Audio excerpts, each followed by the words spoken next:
We're live, Chair. Perfect.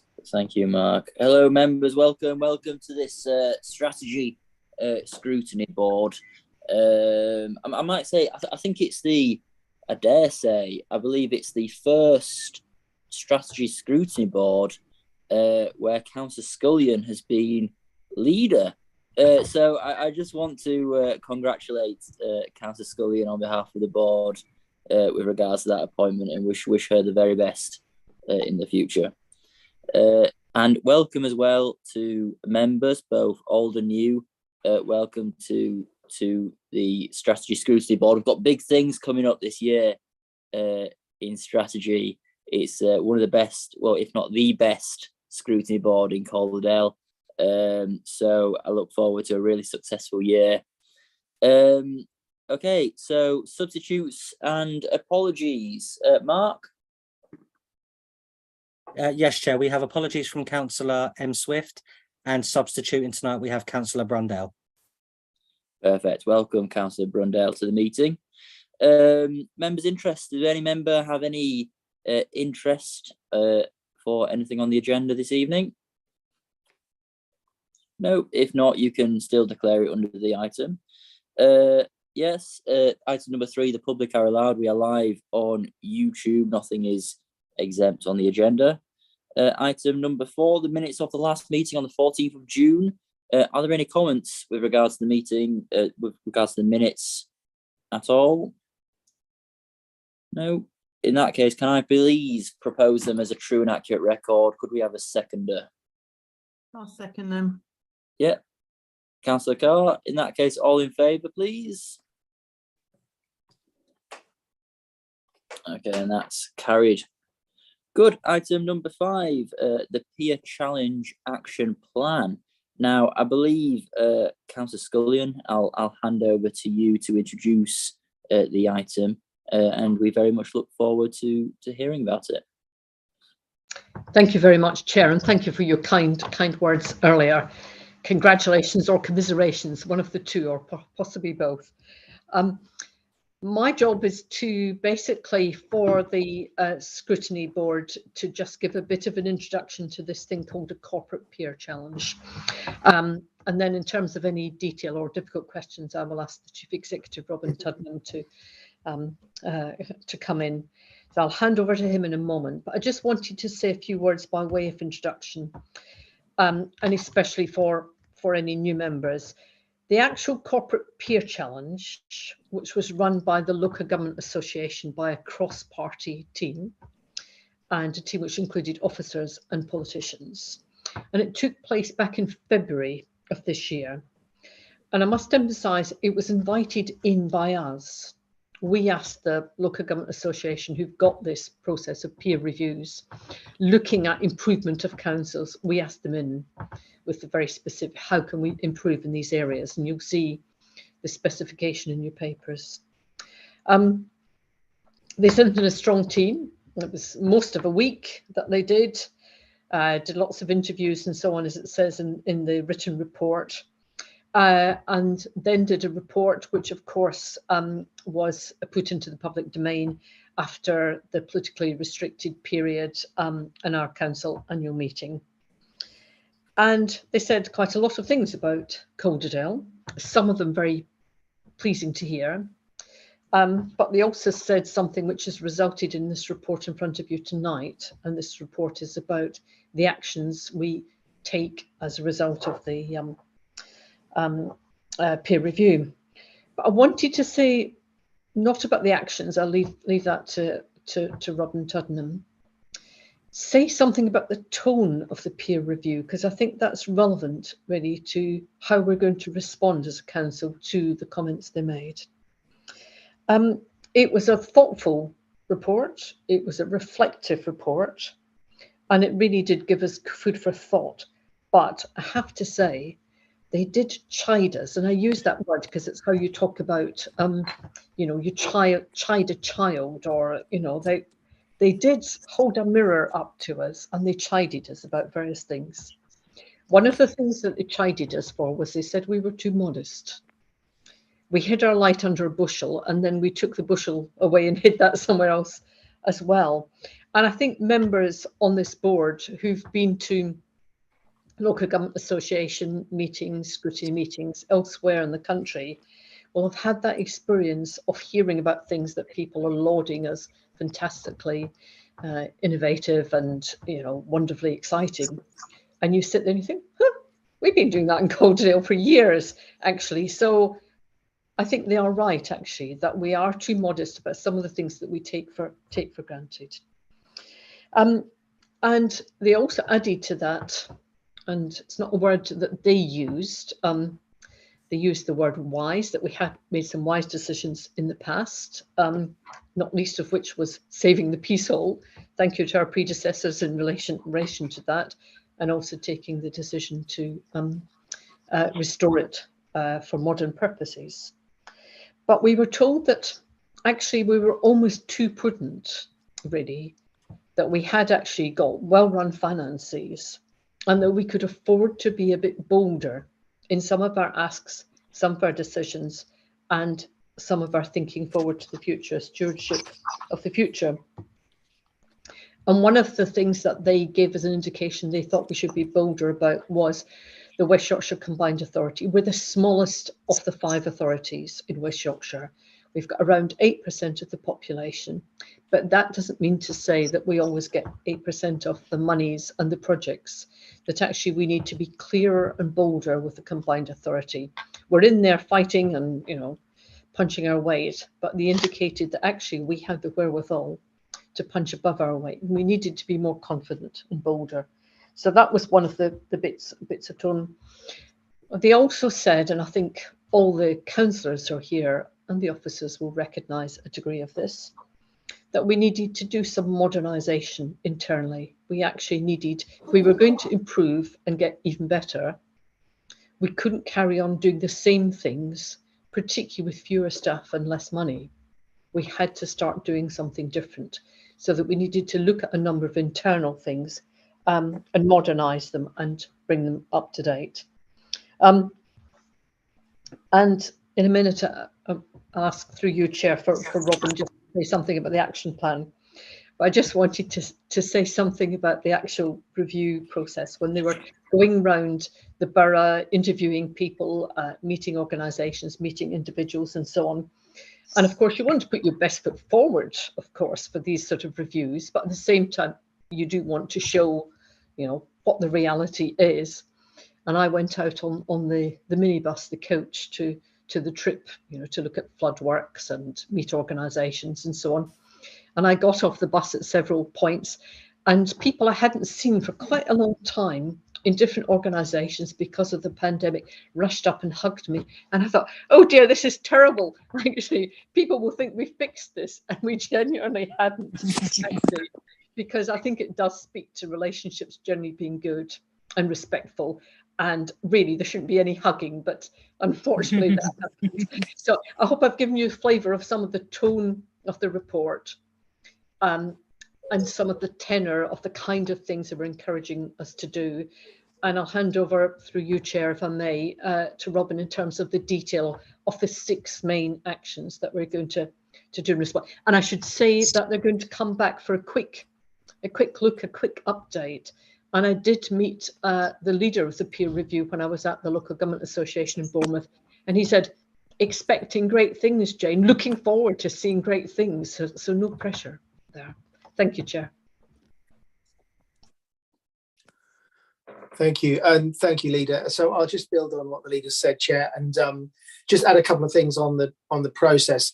You'll all know that the sector's in the greatest challenge that it's been in for living memory, and unfortunately, if you read the local government trade press, it's unusual to find a week where there isn't another council that's facing significant challenges around either its budget, its governance, or a combination of both, or something else like children's services. So it's a very tough and difficult time for the sector.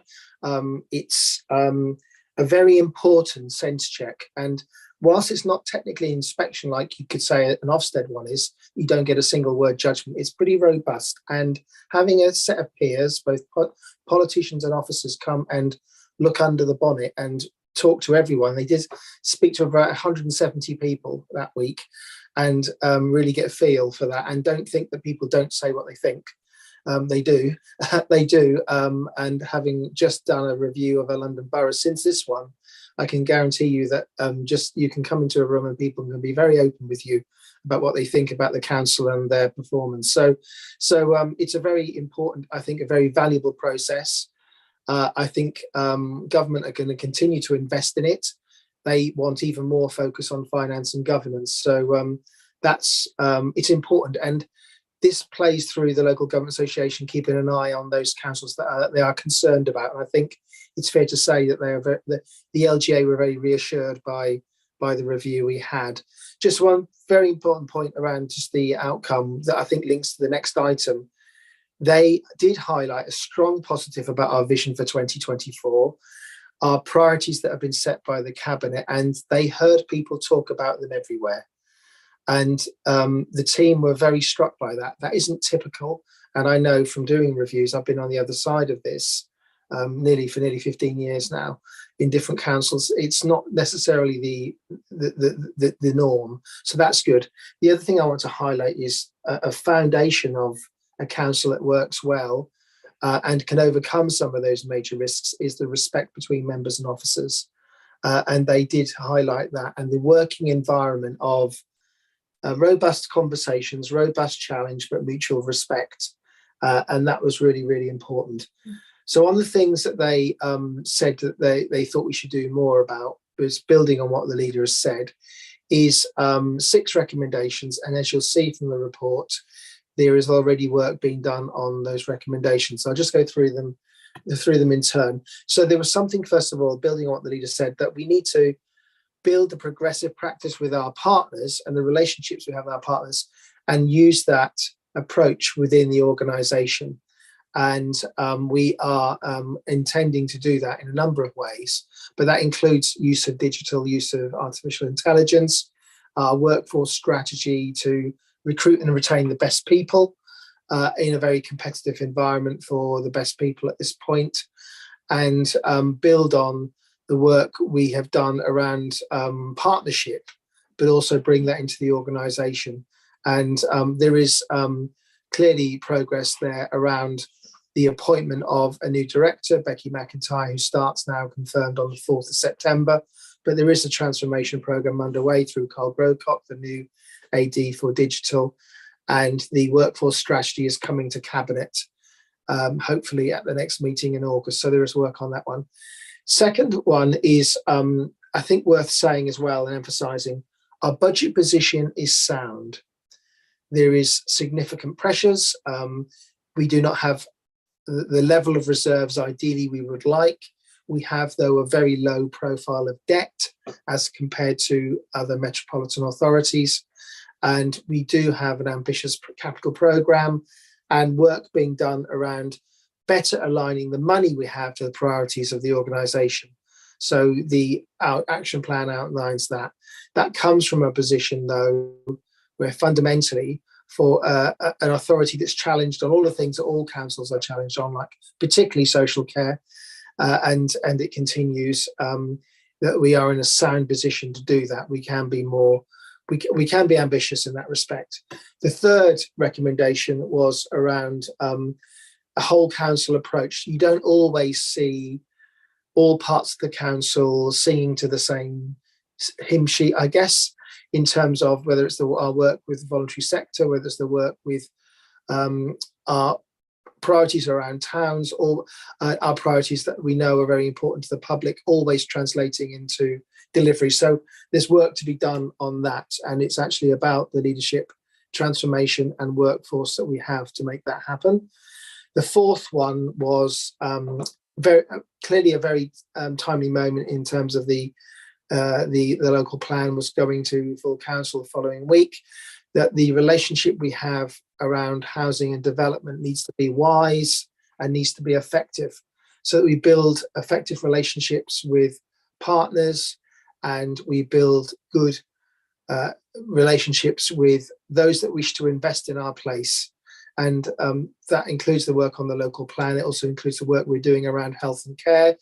a significant piece of work many of you will be very well aware of through the reconfiguration of the hospital and the work we need to do around the inclusive economy and supporting small and medium businesses and those that are really fast growth businesses and how we make those succeed. So there's that one, which is clear. The fifth one was about the confidence the leader spoke about in our relationship with the West Yorkshire Combined Authority. And I think we are perceived as a place that delivers. And we do have a significant programme when you look at our scale of our place. And how do we use that delivery ethos to build further investment?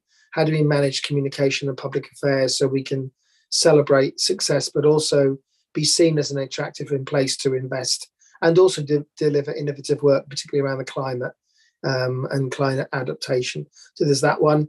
And finally, they were clear that our relationship with the voluntary community sector is good. However, again, can we have a more of a strategic approach to the sector, seeing them as real partners and develop a revised strategy to take us forward? And the voluntary community sector, and I met with Julie Robinson and Cassandra from Locality earlier this week. We really welcome that. I know Debs, who's on the call, was very involved in those conversations about how we do that and take that forward. And I think that, I'm sure, will come up on the next item about the kind of vision for the post 24 and how we take that forward, because we have huge amount of talent in our place in our voluntary community sector. So we need to sort of harness that as best we can. So, Chair, I'll leave that there, and I'll obviously we're happy to take any questions. Absolutely, yeah. Thank you very much. That's very, very insightful. There's a lot going on, so thank you very much. Members, would you like to put your virtual hands up in the chat?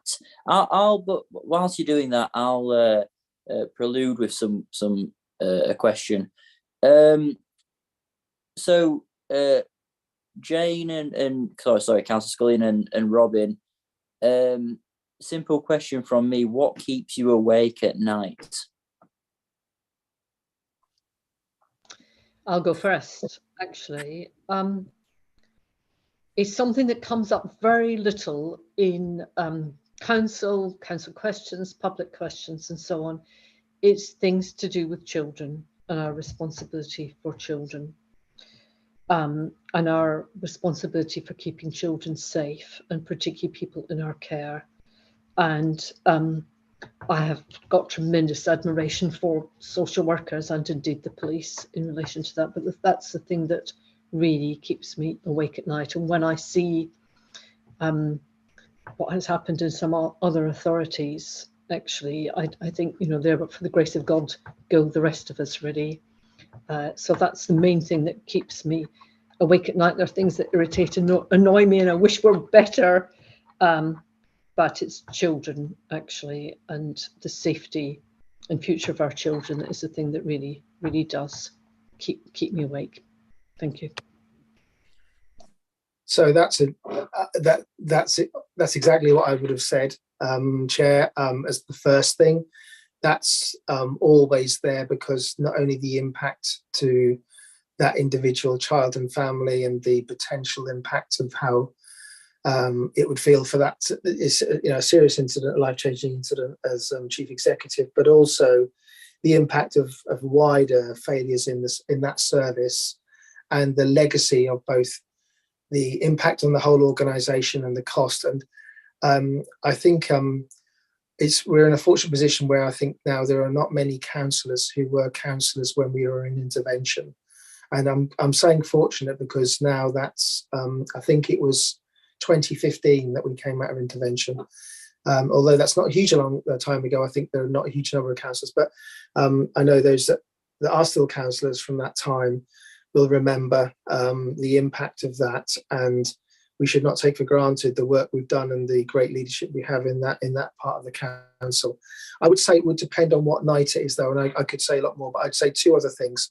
One is certainly at some points in the winter, the weather keeps me awake at night, and I'm sure the leader would concur with that even more than me, because I do think we do live in a place where the climate really affects our people's lives, and it's a real worry. The other thing is that the ability for us financially to meet the demands of our communities, the complexity of need, and the impact that has on staff and the well-being of staff. And the other thing the review said, people are tired and doing more and more with less people. So that's my answer. Thank you, Chair. Yeah, thank you. Very insightful. Councillor Sutherland. Thank you, Chair. I know the peers didn't come to North Halifax, which is a shame, that perhaps wouldn't have been in the light of putting our best foot forward. Though definitely we've seen some progress in the last couple of months. So maybe if they come back, we might want to invite them to come and have a look at what we've done there. The reason I particularly highlight that, though, is that of the remit that we set, we were quite clear that we were looking into equalities and tackling deprivation under two of the particular areas that two of the particular additional elements that we asked them to look at. And I didn't felt that came enough back through in the report. And I don't know if I'm saying this to sort of invite you to add some more into it, because I think that our strategy over a number of years now has transformed the council. I mean, I've been here quite a time, and the transformation that Robin talks about from where we were 10 years ago in 2015 is absolutely massive, and we're in such a better place. The town strategy has brought in a lot of economic growth and absolutely changed the nature of some of our towns. And when I go and work across the region, across the country, people know about Halifax for one. You know, I'll shout about that time. They know about the other towns as well, but people know about Halifax, and it's on the map in a way that 10 years ago it really wasn't. Everyone just thought I lived in a bank. That's what they knew it for. But one of the areas I think that we've not been as strong is making sure that growth reaches out into those other communities, particularly those areas that aren't sort of covered by a town board. So I just wondered if how we might tackle that, and if there was anything in the sort of peer challenge that maybe I've missed in terms of tackling inequality. I mean, I think you're right, Councillor Sutherland. It's not as strong as that element, and also I work with children and I work around poverty. Their sense was, and it may reflect that you get a team with a certain focus, and they brought a lot of experience from other parts of the country in. I think they thought our work around the cost of living was quite strong. Our partnership was really strong. The progressive practice of partners was really strong. I think you always tend to find that the team will focus on the things that they think we need to, the gaps and the things they need to address, that they will bring from their own places. And I don't think that they had a huge amount to say that was things that we needed to do to beyond what we were doing. They recognise the complexity of the different towns. They need to work to tackle inequalities. They need to, I guess, the work around and the focus around harnessing the potential of the voluntary community sector better was one of those strands. But I think it came out less from their feedback. And when we kind of checked in with them on that, they said that I guess they thought there was less for them to say that they felt they needed to say to us at this point. I mean, Leader may want to comment, but I mean, Debs is here and would have been in some of those conversations too, and leads on some of that work, so may want to add to that. Thank you, Chair. May I just add to what Robin says? These reports are always written in professional local government language, and so they are coded. I certainly felt there were one or two little barbs and highly critical comments within that coded language. And some of that was actually about how we were actually very good working outwards in terms of working with health services in particular and other partners. And we needed to turn some of that into transformation of the council. So we were good at some of these things. We're actually better doing it outside than we were actually doing it inside in terms of our own council.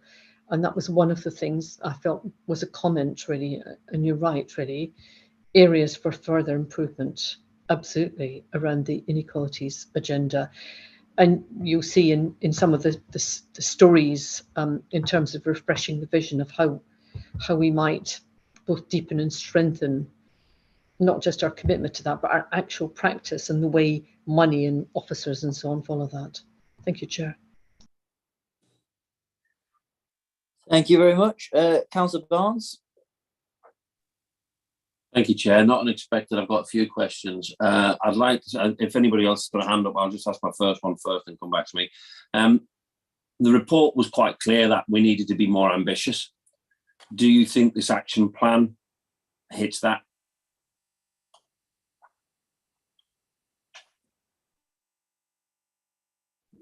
I don't know. Shall I go first? So I think it can. It can be. I think there's something about the tone in which we operate, which is quite hard to put into a recommendation, apart from just telling us to be more ambitious.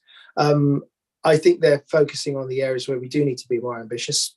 The way we run the council internally, the way we can transform the services, the huge investment development potential of building the right relationships with the private sector and also our partners, and the harnessing the potential of the voluntary community sector. So I think yes, but that's down to us really. I don't think they can tell us how to be ambitious. I think that's our responsibility. Chair, if I may, I think Councillor Barnes is right to pick up, and again, the tone and the words, the language of local government speak of, in terms of things that we do.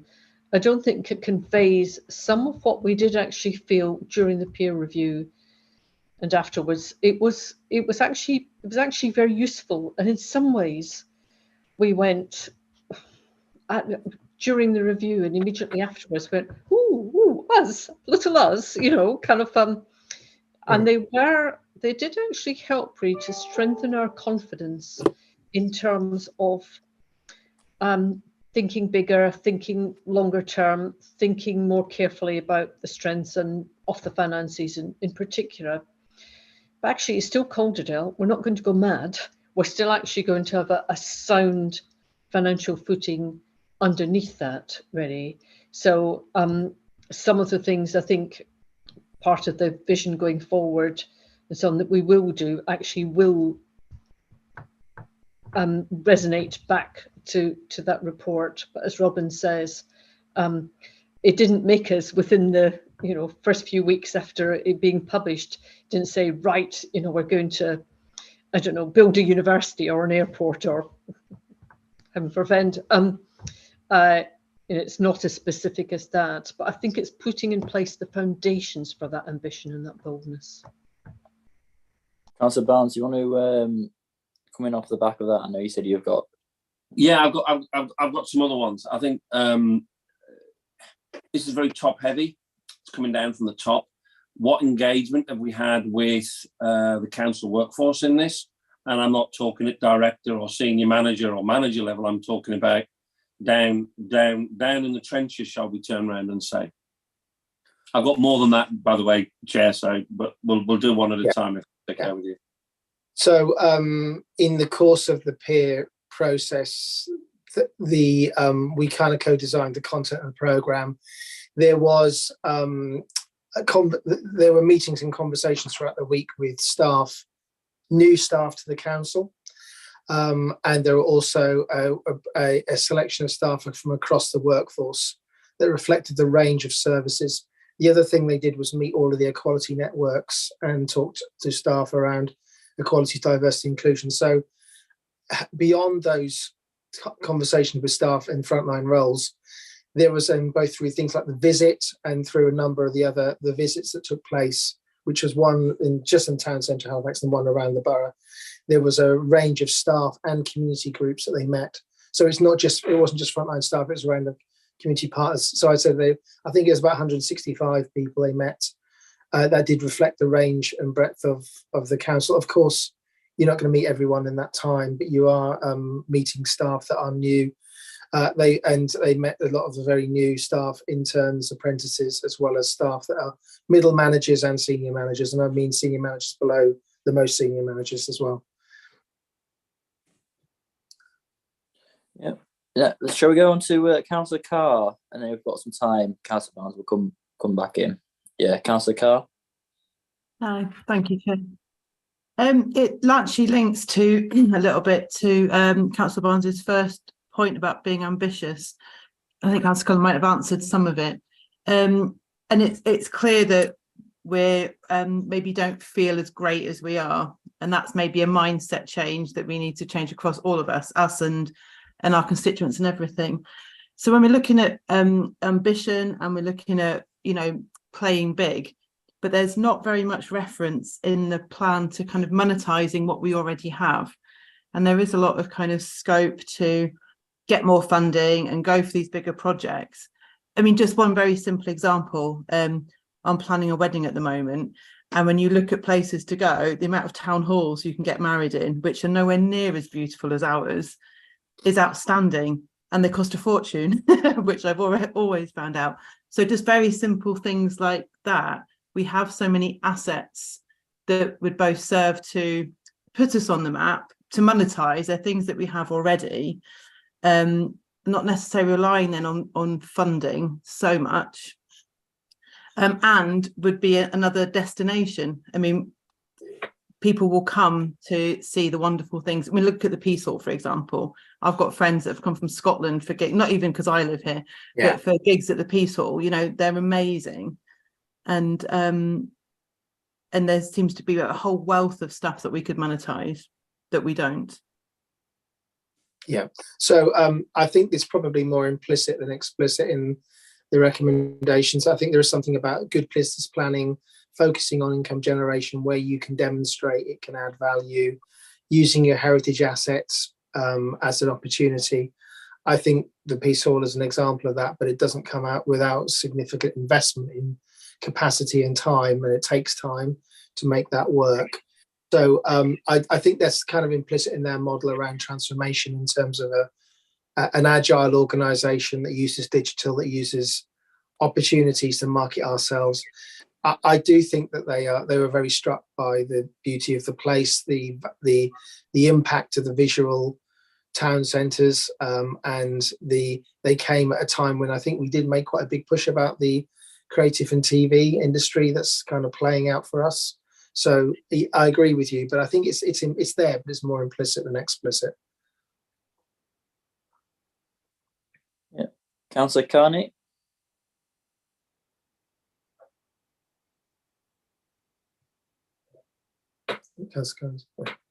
Sorry, the space bar method of taking mute off didn't work.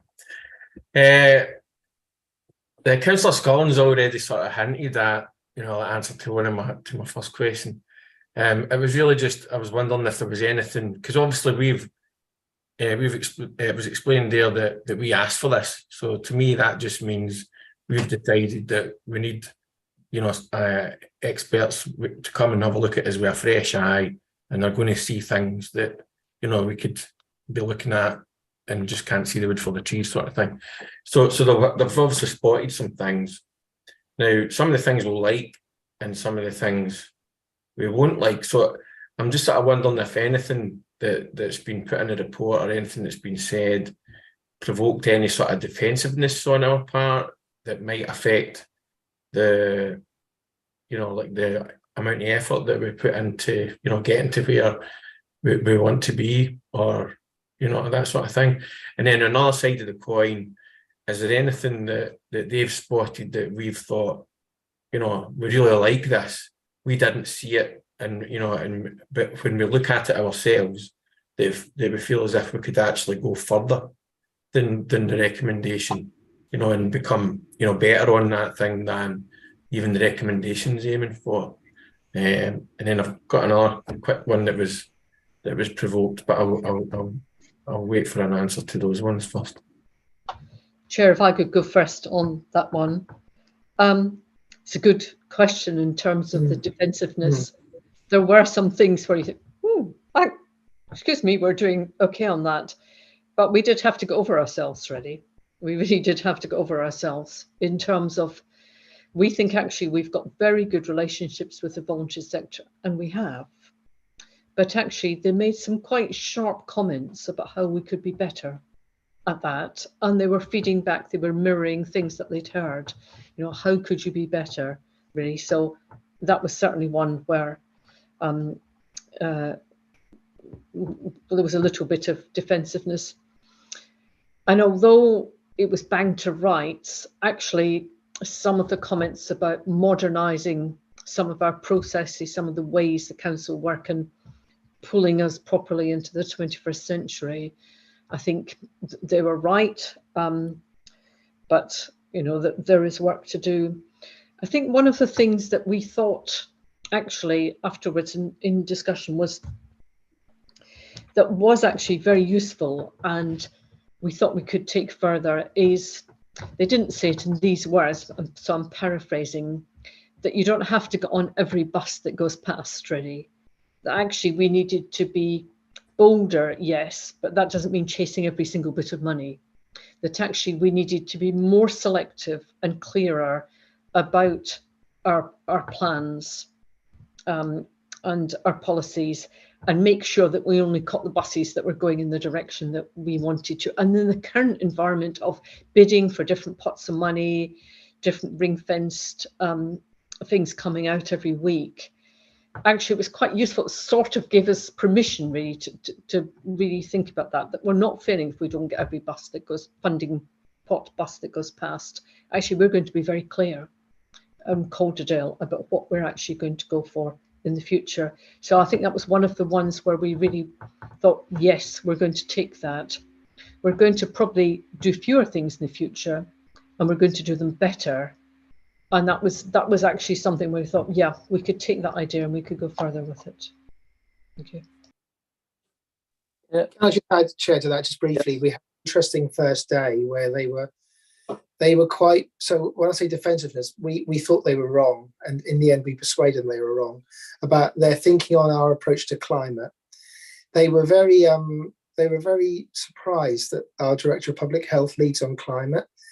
And I think, because I would say this, wouldn't I? But I think that none of the other places coming were anywhere near what we were doing around climate, and they didn't get where we were. And in the end, they ended up kind of, I think, going away with loads of ideas around climate action, around seeing it as a public health crisis. And they came into our council, and probably fair that they got some good, interesting places, but none of them quite probably are living it in the way we quite are, but see it as something about, you know, well, you need to think about improving carbon emissions in buildings, and you think about air quality and getting electric vehicles with your fleet. Well, yes, you do all of that, but actually it's much more fundamental. It's about behaviour change. It's about a whole organisational approach. It's about embedding it in everything you do. So I think that's an example where we persuaded them to think differently. And that's one of the benefits, because you always learn things when you go to a council. The other thing I think I should say is that we did get some confirmation of the things we were hoping we were doing well, but we really got their feedback was around children's services and the way we're bringing children into local provision and building excellent local provision. And that was a really positive thing that they were really struck by. So it's important to get some confirmation that you may be going in the right direction from people that are also dealing with the same challenges. Thanks. Yeah, that's great. Thanks very much. And if it's okay, Chair, because the Councillor Scully sort of like led me into the next thing that had been provoked while we're getting the presentation. So, like, on the comments about the relationship with the voluntary sector, I mean, that obviously involves all of those partners too. Have we received any feedback from the voluntary sector partners on the back of the review that have maybe struck some chords as far as we're concerned, that will improve or expedite the route to meeting the recommendation? Or, and I suppose on the other side of that coin is there anything that's came out after it in conversation with partners that makes it clear that some things are going to be more of a challenge than was initially thought? So the voluntary sector leaders and the organisations involved are really pleased with the review and the outcome, really pleased with the recommendation. It came a lot from them, but it came from officers as well, including, I know, colleagues, Deb's here, but that we just need to kind of make sure there's consistency between our ambitions around working with the sector and the reality. These aren't Calderdale only issues. It's a challenge of the resources are not what we'd like them to be. The legal context for commissioning can be challenging, and how do we make sure we work in a way that's building wealth in communities and building local capacity. So they really welcome it. And so they put challenge into the review. They're really pleased with the outcome, and we're committed to work with them on the recommendations and action plan. Good. Councillor Thornburg. Thank you, Chair. It's regarding recommendation 4, building effective relationships with investors and developers. And my question is, what would their view on maintaining that trust? Because we have some really good ideas, but in Calderdale and on infrastructure projects and everything else, but it takes that long, and the costs seem to, once we start, it seems to spiral out of control. And it's maintaining that trust while delivering on that on any investment and infrastructure projects. I was just wondering what their view was, and I know they've given a recommendation of sort of building effective relationships, but they haven't really added much meat to that recommendation. Chair, one of the things they said was actually that we've been a bit passive, really, in that we have we had a lot of conversation, obviously, about the local plan, given that it's recently gone through the council. And they felt that we were rather passive and waited for developers to come forward and do things to the land that was then identified and made available. And they felt that we should actually go out, having got the local plan, we should go out and we should be not afraid of talking to developers and say, these are the kind of things that we want. This is a standard we want. These are the sustainability issues, and actually have those conversations in a much more proactive way than we have been. And I thought that was interesting, because we are more likely to get a quality product if we come with ideas of what it is that we want. And it also related to the combined authority, because we know that many of the sites we've got in Calderdale are difficult sites. They're old brownfield sites, industrial sites, which need land clearance, contamination clearance, or they're landlocked, or they're at danger of flooding, and so on. And the importance of working in a much more rounded manner to try and make some of those sites much more developable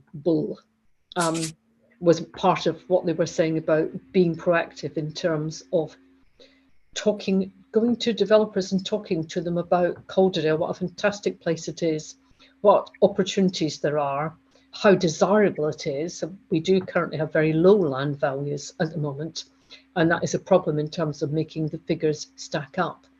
But actually much more actively sell that in terms of upfront, this is what we want and this is the quality we want, really. So that was actually a very useful reflection back to us.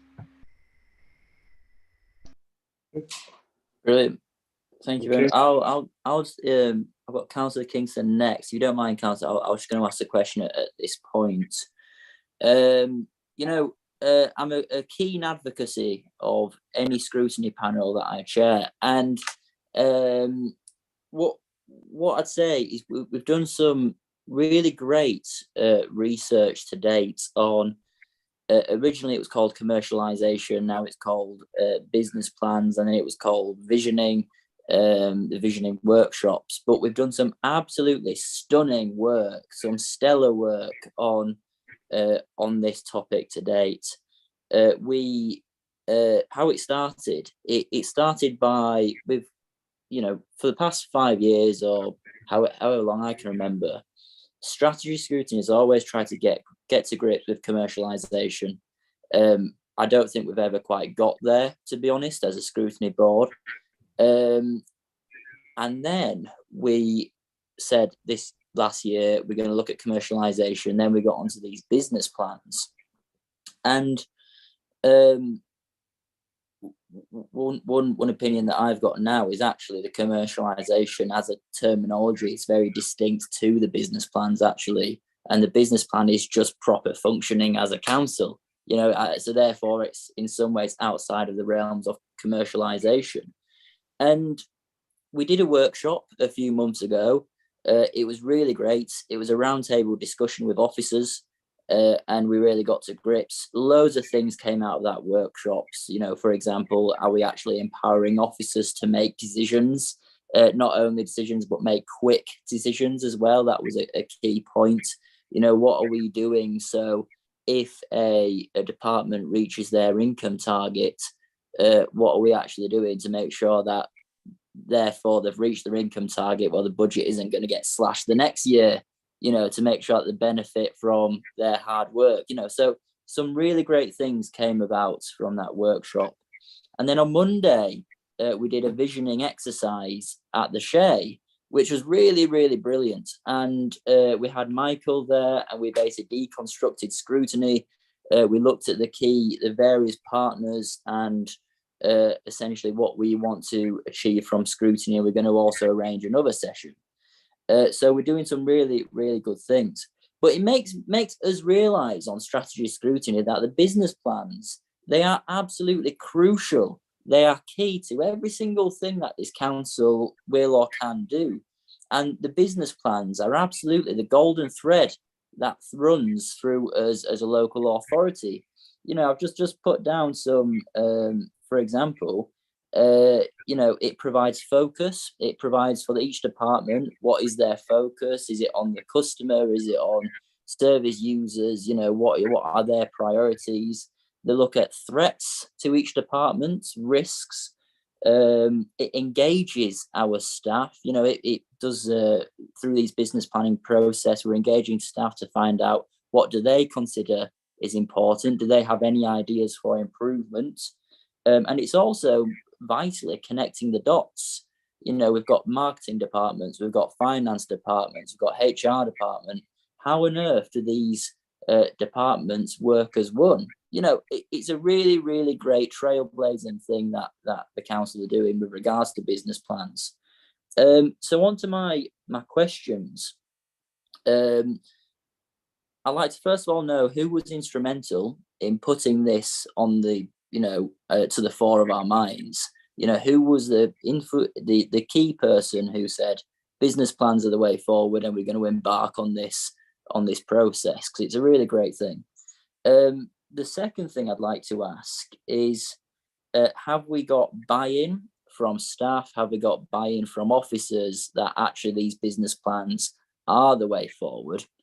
And the third question I've got is, how do we ensure that every single decision we make as a council, every single decision from officer level to political level, is actually in some ways appraised through these business plans? So if we're trying to do something and it's a key, red flag, it totally does not accord to the business plan, how is that flagged up in the decision-making process? Okay, that's a lot of questions. I'll have a go, Chair. But a lot. So can I just say yes to all you've said? I absolutely agree. Just to be clear, they had a whole good session with Michael Holgate and Jez Roberts, as well as obviously the senior officers that are leading the work around business planning, to understand our approach to not only business planning but performance. In terms of the answer, so I agree with you. It's really good work. I want to reassure you, it's not something out there that no one knows about or is not affecting the organisation. We, as a corporate leadership team, began last summer, probably, if I'm honest, prompted by some of the thinking about how we get ourselves in a position where we can tell a good story and we can ensure a really integrated approach to performance and delivery going into this stage of the work of the vision, knowing the peer challenge was coming, developing the position statement. You have to do a very detailed position statement of how you organize, which really helps you think, how are we operating as a council, what's the priority? So I drove that with CLT, with great officer support, Michael in particular. And I think we got into the point exactly what you've said, which is that business planning is kind of how you function as a service. Commercialization should be a consideration in all business planning. How it will work will differ. It's quite a different thing to if you're a social worker determining external placements than if you are running a library or a public hall. However, commercial thinking around cost efficiency and outcomes for a social worker thinking about a child being placed is still important. It just operates in a different way. So I'd say it's a whole organisational thing. All of the council, we worked really hard. I pushed it, but also you see every part of the council did a business plan. It's a simple plan. It's not War and Peace. Led by some really good work. I just commend particularly some colleagues in Regen and Strategy and Deb's team, who were kind of early adopters. So Public Health and Regen were the early adopters. It was a time when Ian Day was just coming into the council as a new director, but he grasped that quickly. And Kath and Julie also in their directorates, so as well as other parts of the chief exec. So we've all done it at a slightly different phase to all be in a position where we had it done by April this year. So agree with all of that. And how do we make sure it's built in? Well, we have a quarterly review of our performance. I just say they were pretty impressed by our approach to performance management. There is going to be a bigger focus for you, I think, as a panel.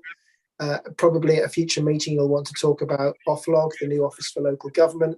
There is going to be a new set of guidance just out. I think Ben's just sort of got it for us today, coming out about the central government focus on performance of councils and spotting those that may be in difficulty early. So this is all very important and key. We're on with it. We've already done a sense check on how we're performing against that as a council. And I think we have a pretty robust approach to performance management. We can always do better. But I think they thought that we were quite well resourced around it, and we did take it seriously. Yeah, thank you, Robin. Yeah, we're going to be doing a lot more work on the panel on this, because I think it's absolutely crucial as a council, and it's a great thing that you're doing. So well done to officers. And also I nominated you all, by the way, both directors and cabinet, to go on one of these visioning exercises as a collective. I think it would be really fascinating, and it would be really great if you could all do that. Okay, on to Councillor Kingston. Thank you very much. Just realised I've not been on mute at all, so I apologise if I've been disturbing anyone. When I was reading the papers, I noticed the external visits that they did to Park Ward, and this relates to what Councillor Sutherland was saying, that there were visits to Park Ward, to Halifax Town Centre, and to the Upper Valley, which are areas that have very distinctive characteristics. And I wondered, it felt like it wasn't a very holistic view of Calderdale, that in the visits that were undertaken didn't really represent the whole of Calderdale, that there would have been areas that were missed. And so I wondered, what blind spots do you think there may have been in the peer review? And if you can identify those blind spots, what would you do to ensure that those blind spots, the issues in those blind spots are also addressed? Thank you for that. And there were very specific reasons in terms of the stops on the bus tour in particular. And I fought really hard, because I did actually feel that Brighouse is the second largest town, had to be on the tour. And as Robin knows, I fought very hard for that. I lost. But there were very specific things. We had talked about how flooding had very much shaped us as a borough and as a council. And so part of the tour was about seeing the flood defences and the work with the Environment Agency and so on. So that dictated Upper Valley stuff. We had made a pitch about housing, and that was why we went to one bit of Park Ward in particular, looking at the new housing in Beechwood and the work that we've done in not only building new houses, but actually retrofitting and enabling private sector houses, both landlord rented and privately owned houses, to be retrofitted, and the work that we've done there, which is really quite innovative. A park in terms of looking at questions of community cohesion, etc. and we actually went from Wytham Roy to Hebden Bridge or the other way round, because there was a particular thing about the adult social care and mental health hubs, which had not long started and so on. And as Robin knows, I fought bitterly to force the tour to go to Brickhouse in particular as well. But there was a limited time. And also, it takes quite a long time to get round our borough in a minibus in a particular trip. So I think as Councillor Sutherland says, absolutely could have gone to North Halifax and looked at a number of things there. Could have gone to, schools. We could have gone to Mixenden Hub, starting up those kind of things. We could have definitely gone to Brickhouse to look at a town board and a town regeneration and some of the road schemes and things like that there. We could have gone actually to the Lower Valley. And I really wanted to give them a sense of, I wanted to actually bring them back up through Cragvale and Ripponden and so on. There just simply wasn't enough time for that. I don't think they necessarily got a sense of the towns. I don't think they got a sense of the challenges we face in terms of our very rural and semi-rural areas in particular. But it's a very well-made point, Councillor Kingston. If we ever have to do it again, we'll take those into account.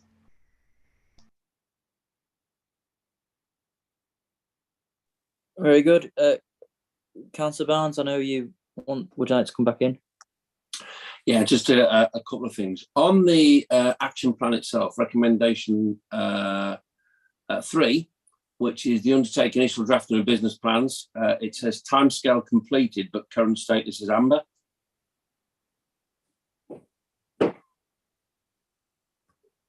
Yeah. I think it's because it's initial business plan scoped and completed May 23. So I think it's initial drafting of business plans. So Okay. I think this is working to, although actually some of the dates go beyond it. A kind of a sense check that we will have with them around about the end of the year. So you think there's a couple of exceptions, I think, because things are going to be going to go beyond that. But I think it's generally working to a completion date by December. So I think it's about putting the initial plans in place, ensuring that we're embedding them, ensuring we're monitoring them, and we'll be updating that as we go through the year. Just point of order, and the timescale shouldn't really be completed, should it? It's either completed and green or it's not completed and amber. Does that make sense? Yeah. I know I'm being a pedant, but that's my role in life. Yeah. As Councillor Scullion is so well aware.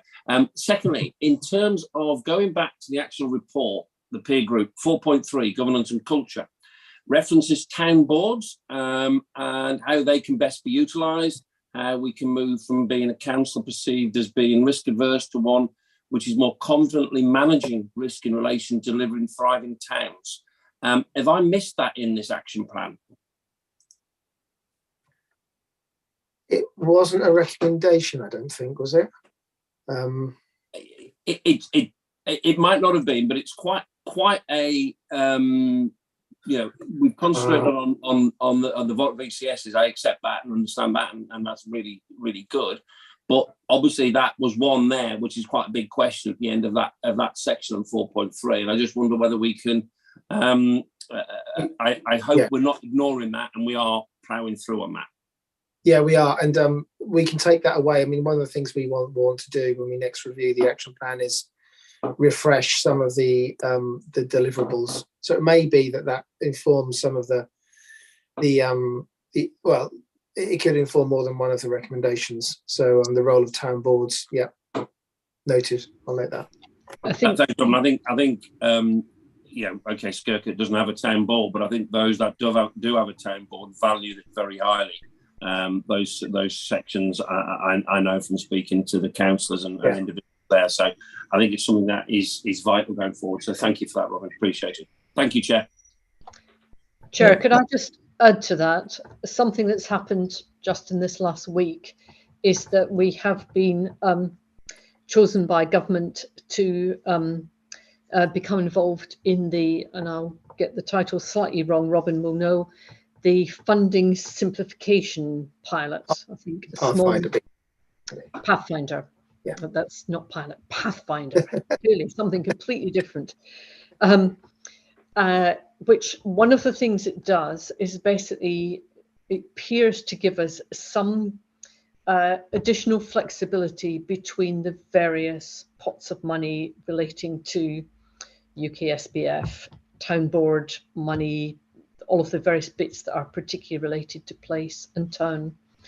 And I think that's extremely helpful. And I think it's possibly an indication of something that Michael Gove said at the local government conference in terms of just thinking about being aware, because he's had the feedback in terms of all these different funding pots, that for those of us who are pathfinders, one of the things we will be able to do is to look at where there's flexibilities in terms of moving spending or simplifying spending between those without constantly having to go back to central government civil servants and ask for further permission to move this little bit of money here or there while still getting the same outcomes that were in the original bid. So I think that kind of thing might help. And I think I like to think that we're responding to some of the corporate peer review, but you're probably right, Councillor Barnes, it's sheer fluke that we happen to be involved in that too. And can I just say, Chair, that entirely endorse what Councillor Carr says in terms of thinking carefully about how we sweat our assets in terms of the future and how we invest in our assets to get commercial opportunities and income opportunities that are right for us. Can I just say my daughter got married in Hebdenridge Town Hall and had a wedding reception in Tomerdon Town Hall. So I entirely take the point that she makes. Good. It's been a really good discussion, and thank you very much. Just to end on an insightful question to Councillor Scullion, what will, obviously, new leader, what will define your leadership style in terms of directors, officers, and members? Right, okay, I wish you'd give me some notice of that question, Chair. 8 weeks in, and you'll see my leaders report coming to council. I've been quite busy in those 8 weeks. I think in terms of style, I think you know the answer to that question. I think approachable. I think the Chief Executive already knows some of the other aspects of my particular personality, somebody who is diligent, shall we say, in reading their papers, on top of the detail, but also thinking about the future in terms of strategic approach to the future. And I come back to what I said earlier about not jumping on every bus, about being clearer and to do probably fewer things, but to try and do them extremely well. In terms of the officers, some of you will know that in a former life, my deep dark secret is that I was once a council officer.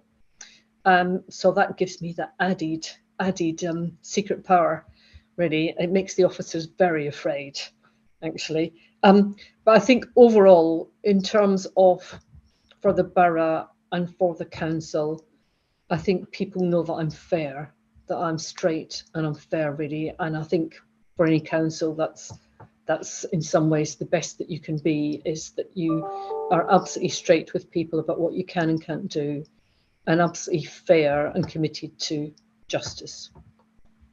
Thank you for that question, Chair. I think that's a fair self-appraisal, if you don't mind me saying. So top marks.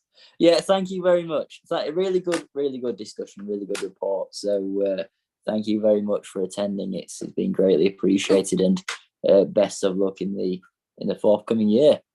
Thank you, Robin. Perfect. Members, on to item number 6. Sorry, Debs, you've been waiting in the wings or in your car. Apologies. But the floor is yours. Welcome to Strategy Scrutiny. Oh, brilliant! Thank you. No, I was really pleased to be to observe and listen to that discussion, because these two things are really linked, aren't they? The peer review and the vision for the future. And if you don't mind, partly because I am in my car and I haven't sort of got the technology I would have liked, I've emailed Ben a sort of a shorter version of the presentation. And if you don't mind, I'd just like to go through just a few of those slides, as much as anything, because there's some lovely images, I think, on them. So Ben, are you okay to share the slides? Is that all right? And oh, sorry, Ben. Should be. I just need permission from Mark to share the screen. Great, thank you. And I think just the other thing just to say as well is we had a really, really good session on the vision a couple of weeks ago, and actually with elected members, and some of the members are actually on this board as well, which is great. So some insight, I think, into the way that we've been approaching this. I'll start talking from sort of memory, if that's all right, and while we get the slides up. So you'll all be aware of our Vision 2024, which is the vision for when Calderdale will be 50 years old. And we've got that fabulous vision, haven't we, about living a larger life, about kindness and resilience, talented and enterprise and distinctive. But 2024 is very close to us now. And having a long-term vision for the future is a really important way of having that sort of North Star to guide not just the council, but all of our partners, all of the organisations in Calderdale, so that we're sort of looking, we've got a sense of direction. So because of that, we wanted to start to do some work to sort of understand where we are against our Vision 2024, but also start to think about what our vision for 2034 should be when the council is 60 years old. So the work that we've done has been, oh, brilliant. Thank you, Ben. You can move on a couple of slides if that's all right, Ben. Thank you. So we've started to do some work, and with the vision 2024 being very much a values-based vision, we knew that we need, thank you, that's perfect, thanks Ben. We knew that we needed, yes, there are some things we can measure, but actually a values-based vision, what's really important is to understand what our communities and our people and our workforce and our councillors feel, at the extent to which they feel that vision's a reality. So what we did was we wanted to gather stories about Calderdale, and we wanted to use those stories to inform the refresh of the vision. And I'm just, if you move on, Ben, and again, councillors that were at our event a couple of weeks ago, this will look very familiar. So what we've done is we've been out working with a partner called Ideas Alliance, but also lots of other partners as well have been out there gathering stories. So we have a group called the Place Leaders, which is the sort of chief executives, leaders of the various partners in Calderdale, and that group has been sort of overseeing the work, and we've set up a steering group of nominations for people nominated by that group. So that includes the college, the health service, voluntary and community sector, ourselves, businesses, local businesses. So that group has been sort of overseeing the work and really contributing to it. And the way that we've been gathering those stories, working very much with a partner called Ideas Alliance, is we've been asking people what their favourite thing is in Calderdale, and we've asked them to really describe it, say what it means to them, how it makes them feel, who else is part of the story. And by doing that, we've also used something called snowballing. So we've said to people, is there anyone else that you know that should tell us their story? And through using that approach, we've actually gathered stories from 300, at least 300 people in our communities. If we move on, Ben, and we actually did that exercise at the session we had with members, about 20 members came to a couple of weeks ago. So we actually did that story gathering exercise there, as well as doing the story gathering, the word story gathering. We've also did a photography project. So we engaged with some vision families and members of the Lionesses of Calderdale groups, and basically did some photography. And again, they were exhibited at We Are Calderdale. And I'm just going to show, if you don't mind, just a couple of the photographs. If we move on to the next slide, just some of the photographs. So these are some of the photographs that that came out of the photography projects. And again, we're going to be exhibiting these across the borough, and we didn't we? We had them up in Cabinet Room B when we had the session a couple of weeks ago. But you can see some beautiful photographs. There's loads of them. They're fantastic. So if we move on to the next slide, Ben, thank you. And then this is another sort of photograph that we got. And one of the things people said in the story was that this creativity in everyday things, like the way people decorate their front porches, the collections on display in cafes, are things that people make and share. And I've got one, I think another one, a lovely little quote and a picture for the next slide as well. Something about change and improvement, but also tradition. And this came out quite strongly as a theme, that balance between heritage and tradition, but also being forward thinking as a place and innovative and having that modern element. And that came out as quite a strong theme. If we move on to the next slide, and again, I'm not going to ask you to view this story, but this is Ashley, who told us a story at We Are Calderdale, where we showcased quite a lot of the stories, and she told us her story really brilliantly. She was one of the women who moved up to Calderdale from London when there was a housing crisis in London, and was moved here sort of with a family with no connections potentially, but was really made to feel welcome, and is now actually really getting involved in the local community. And just to say that on the right of that image, the themes that have come out of the stories are there. So these are themes that out of those 300 stories that we've heard, but also we've been doing a bit of sense checking with employees, with partners, with elected members. So the themes being community, heritage, nature, creativity, belonging and hope. And actually what's really interesting is, having done that and done some sense checking, the stories that we're now gathering really map to those themes, which sort of is showing us that they are really important themes to our residents. So if we move on to the next slide, and then I just wanted to show you the word clouds really for each of those themes, so you can see there the word cloud in the stories, what people were saying around community in the sort of the burgundy colour. Green is heritage and blue is nature. And then if you move on, Ben, to the next one, you can see again those word clouds, belonging in the burgundy colour, community in the blue colour, and hope in the green. So if we move on, if that's okay. Just wanted to say a little bit. So it's been really powerful. We're really gathering those stories. We're getting some real themes now, some real consistency. And what we've started to do now is start to think about, what do these themes mean for the future? So at the session we had with members at the beginning of July, we did a bit of dreaming. We said, pick one of those themes.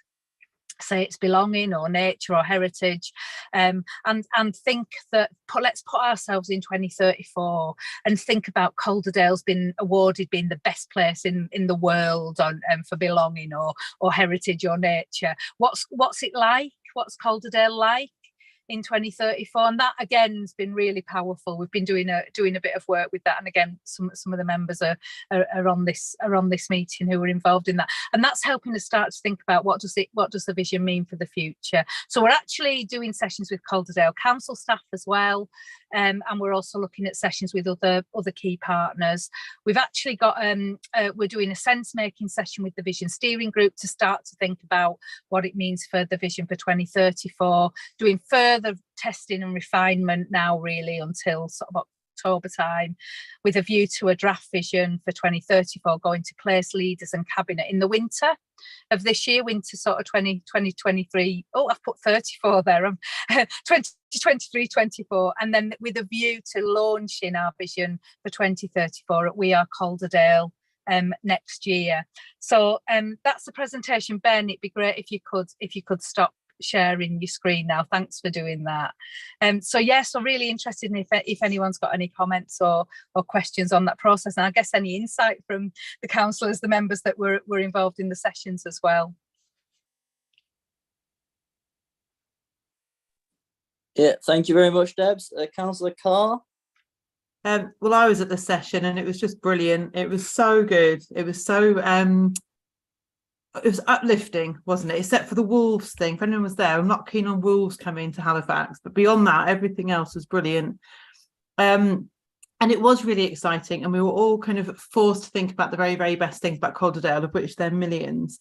And it's such an exciting project. So how are we going to engage our kind of less engaged members of our community? Because inevitably, when we're doing all this work, obviously it's going to, and I recognise some of the constituents from some of the pictures there as well. And there are people that are heavily involved in community and voluntary things, but certainly, you know, in Worley, we've got huge swathes of our constituents that are just not engaged at all. So how can we get them on board with this like wonderful thing? Yeah, it's a really good question, and again we did try through those stories to get deep into communities, and not everybody was happy to be videoed, or not everybody was happy to have the photograph taken, but those themes from those 300 people, you know, the themes that are emerging really reflected people that we don't always hear from, as well as the people that we do hear from. And what we want to do over the summer is, you know, there's often lots of summer activities and events, aren't there, in our communities, and through our community, you know, the partners on the steering group, we really want to get out there checking out and sense checking this, including through some of the services that they provide as well, perhaps with people that we don't hear from as often. So I think it's a really important point, and I think we'll keep trying really hard, and you can help us, I think, as well, with that in your roles as ward members, you know, making sure that we are hearing from all the different, you know, the different groups of people that might have stories to tell us, or might have a different perspective to give us on this. So, you know, your help with this is incredibly useful as well. Sorry, I disappeared for a moment there. We've got terrible internet here. Yes, and also as well as getting them to come in, we need to kind of push it on them as well, don't we? And do things in our communities that. Because I think the one thing that came out of it, I don't know if anyone else agrees, is the great pride that we had after that, just that little, and we're proud of our area anyway. And if we could give a bit of that to some of the people that feel disenfranchised, that'd be amazing. Yeah, very good. Councillor Barnes. Thank you, Chair. I think actually Councillor Carr may have sort of picked on part of what I wanted to talk about. And I think I couldn't attend the session, but I've heard some really good things about it. And it does link very much into the peer review, in the sense of, you know, there are things that we do really well that we are very good at putting the bucket over the light of what we do very well and keep it in the dark. So I think communications and everything is important. I think she's right. I think what we need to be doing with this is most certainly pushing it into the communities, into areas that we've not reached before. And I think rather than concentrate areas where, for example, ward forums, let's take ward forums example, you'll get the 30 people, the 20 people, however, will turn up every ward forum without fail. It's brilliant. I applaud the fact that they have that civic duty to come out and do that. Absolutely. Tough sessions, as Councillor Kingston is fully aware, and questioning sessions valid. But just to go to a ward forum and hit those same 30 people is not what we should be doing. We need to get into those areas of the community that haven't had a voice. And also, what I think that will address is the naysayers of those that are talking about this just being a window dressing exercise. So I think we need to, at the next thing is to move it out and take it into that. So thank you. Yeah. Any other questions, members? I think probably a question from me is, this is very much qualitative in terms that it's about the stories. How is this aligning with quantitative measures? Yeah, and I think we did that with the Vision 2024. You know, it was very clearly rich work, qualitative, very much values based. But we did develop some indicators. You know, some sort of number indicators of success that we could measure, and we do continue to measure and monitor. And I envisage that being the same with this. So again, through that engagement, through thinking about what success looks like, yes, getting stories and getting case studies and stories and examples of the qualitative stuff will be important, but I think we'll be able to develop some indicators that we can test out, for example, through our talkback survey, but also through some sort of routine data collection. So I think it's really important we try and do both, really. The number crunching enables us to gather you know, much larger numbers of data from a much larger number of people and get a different sort of temperature check than those stories allow us to do. So I think it's a both and rather than an either or, really, for that. Absolutely. Councillor Kingston. Thank you very much. It's not a question, it was just a comment that just listening to it all and your presentation was very uplifting in itself, and I was just reflecting that positivity and enthusiasm are infectious, and I think it's worth remembering that they're infectious, that your positivity and enthusiasm are infectious. There, I think we're very lucky to have you. That's it. Thank you. I want to say, Chair, that I hope it's the only thing that's infectious to the Director of Public Health. If you don't mind, Councillor Kingston, that's really kind of you to say, but I just really wanted to say that we did a session with our employee reference group and our staff networks at the point where we're gathering stories. So I'm trying to think when it was, in the sort of in the sort of late winter, early spring, and we did a session where we just did the story gathering, and that came out really powerfully. And people were getting in touch with me like 24 hours afterwards, saying, I still feel really good about doing this, about thinking about what's good about where I live and work. For many people, live and work, and that's. It's actually, people were saying we should be doing this sort of thing in the wellbeing sessions that we have, because it actually makes you feel good about the place that you work. So thank you. And I do think there is something about being positive about where you work. Often we spend a lot of time, don't we, thinking about what's wrong. We all do it. And one of the things that I tend to ask after the story gathering exercise is, how did that feel? Was it easy to think of good things, or was it hard? Because sometimes I think we do naturally as human beings think about what's wrong, but it does take you to a different place, I think, Councillor Kingston. So thank you. Very good. Well, in that case, I think that brings this report to a close. Yeah, thank you so much, Debs, and apologies you've had to be in your car for the past an hour and a half.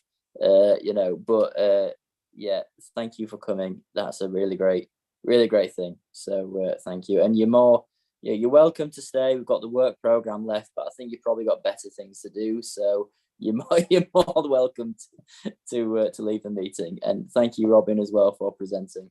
Good to see you. Perfect. Thank you very much. Okay, the work program next. Ben, have you got any comments on the work program? Yes, thank you, Chair. So members will have the current work program in the reports pack. I'd just like to say that following the publication of the minutes from Cabinet, there'll be an item added to the August agenda, which will be a report on the final accounts 22-23 and revenue and capital outturn position, because Cabinet have said that should come to scrutiny. And I've checked with Isabel and Councillor Dacre, and they agreed that should come to the next scrutiny board meeting. I've noted the interest raised in having an item about offlog, and I'll work that into the work programme as we go forward. And if anyone has any suggestions as to what they would like on the work programme, if they would like to either say now and see if members approve, or they can drop me an email and I will do my best to work them in.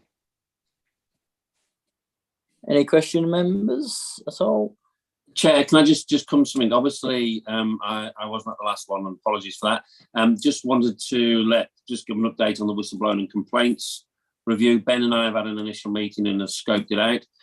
I would like to say that I think we've got a Premier League group running it, ably assisted by an excellent coach. Unfortunately, you've got a pub manager chair. And so we're just going to have to put up with that. The Mike England of chairs will do it, but I would like to thank those members who are on S&P, who have agreed to be on it. I think we do have a very strong group. We've initially scoped it, and we're moving into the next stage. So thanks, Ben, for arranging that meeting, and thanks to, I think, Councillors Carr and Kearney for agreeing to be on it. You do not know what you've let yourself in for. Thank you. Brilliant. Mike?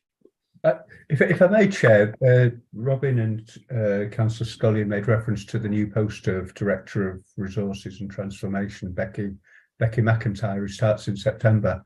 And you may want to ask her to come to quite an early meeting, but soon after she started, to get her her take on her role, the new role to the council, and also a fresh pair of eyes on, what the council looks like. I know that when Debs Harkins and Sheila O'Neill both started, I think that happened on their scrutiny boards, and they gave some really interesting insights as someone who hadn't worked here before.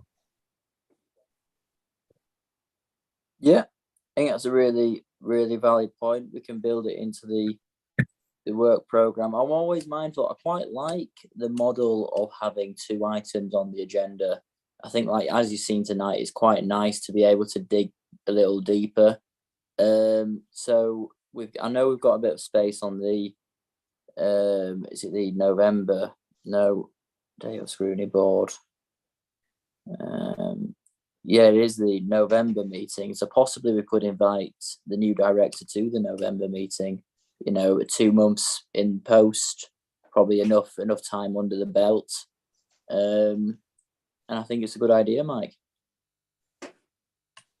I mean, what do members? Are members happy with a 2-item agenda? Yeah, I think it's good. Perfect. The other thing, it was brought up at the visioning exercise that do members want to see, when we receive these reports, do you want to see a framework, of like a standardized report or things you want to see? What was it, Ben? You discussed what was the acronym you used? 5 W's and H, or I think as Councillor Barnes referred to them, Friends of Rudyard Kipling. Yeah, a bit of structure sometimes of what we expect, I think, could be a good idea. And the other thing I thought would be a good idea as well, if we just you can feel free to email in as well. But what we, because I'm always conscious that we don't want officers coming to the scrutiny thinking, I don't know what they want. You know what I mean? Because it's unfair on them, and that does quite frequently happen, because sometimes we only give them a brief of a few sentences, so it can be quite difficult. And also, I quite like, personally, I like reports which there's no corporate jargon in there. They're very easy to read. Simplicity is key. Straight to the point. We get the message. That's what I like. Beauty and simplicity. So I was thinking, if we send these points to officers before they come to scrutiny, then at least it just shows what we sort of want and what we expect to see, and it helps them out along the way when they're putting these reports together. Because usually you find these reports, which are war and peace, it's taken the officers so much time to do, and a lot of the times that's not actually what we want. We just want something really simple and straight to the point. What do members think? Am I on the right lines there of what we expect here? Yeah, see your nods. Councillor Kingston. My only thought on it is that if we set a standardised format, it gets very boring, and I really appreciate variety in the meetings, like varieties of presentation, varieties of methods of communication, keeps it interesting, and makes it much easier to stay the course through the meeting rather than something that feels the same. Yeah. I'd be worried about that if we set a standardised format, that it would very quickly. Yeah, that's okay. Councillor Carr, what do you think? Oh, I lowered my hand, so I was just going to say exactly the same thing. So in that case, boredom threshold, but I do think the simplicity is good. I think if we can put in fewer words and corporate jargon free.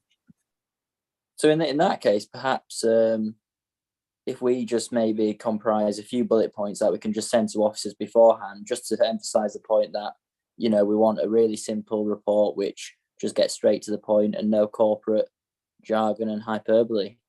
I think that could be a really good thing. And also to emphasise that we don't want them to spend too much time on these reports, because it does take them a lot of time to put these things together. Yeah, good. In that case, thank you very much, members. And